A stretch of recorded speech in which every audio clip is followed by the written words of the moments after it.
High বন্ধুরা, আজ আপনাদেরকে আমি নিয়ে আসলাম পূর্বধলা ডিগ্রি কলেজে। এখানে এসে এত সুন্দর মনোরম পরিবেশ দেখে আমার খুব ভালো লাগলো, তাই ভাবলাম যে আমি ভিডিও করে আমার ফেসবুক অথবা ইউটিউবে আপলোড করে রাখি। সেই জন্য ভিডিওটা করা। আপনারা দেখুন 2 মিনিট ধৈর্য সহকারে দেখুন কত সুন্দর বিল। আমার মনে হয় পূর্বধলা ছাড়া এমন সুন্দর বিল আর কোথাও নেই। আপনারা কমেন্ট করে জানিয়ে যাবেন। দেখেন বাচ্চারা কত সুন্দর গোসল করছে।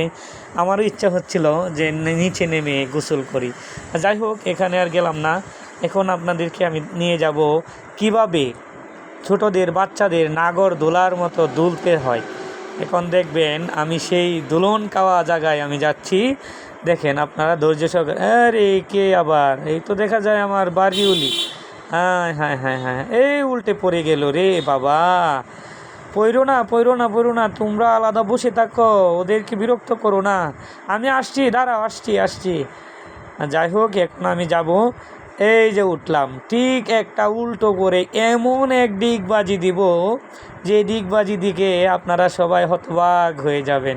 একটু ফানি ভিডিও করার জন্য আমি এটা করলাম, আপনারা কেউ খারাপভাবে নেবেন না, সাপোর্ট করবেন প্লিজ। এখন আপনাদের নিয়ে যাব ঠিক ফুচকা খেতে। দেখেন চলে আসলাম ধান ক্ষেত না, শাপলা ক্ষেতের ভিতরে। এই যে আমি বসলাম, ফুচকার দিকে তাকিয়ে তো আমার ম্যাডাম আর আমার জিভে জল চলে আসলো। তাই আমি আর ধৈর্য ধরতে পারলাম না, তাড়াতাড়ি বললাম যে ভাই আমাদেরকে ফুচকা বানিয়ে দিন। দেখেন কত ফাস্ট আমাদের জন্য ফুচকা রেডি করে দিল। তো ওই ফুচকাটা খুব ভালো করে দিচ্ছে, তেমন নোংরা না, আমার ভালো লাগছে। ছেলেটার চেহারা অনেক সুন্দর। এই যে টক দিল, আমি নিজ হাতে ফ্রিজ থেকে একটা লাচ্ছি নিলাম। লাচ্ছি খাবো মানে আরাম পাবো। তারপর আমরা এই যে দেখেন, আরে আবার কে, এই কোল হয়ে যাব ফুচকা খেয়ে। এখন আমার ম্যাডাম ফুচকা খেতে প্রস্তুত হচ্ছেন। পাইপটা দিয়ে দেন।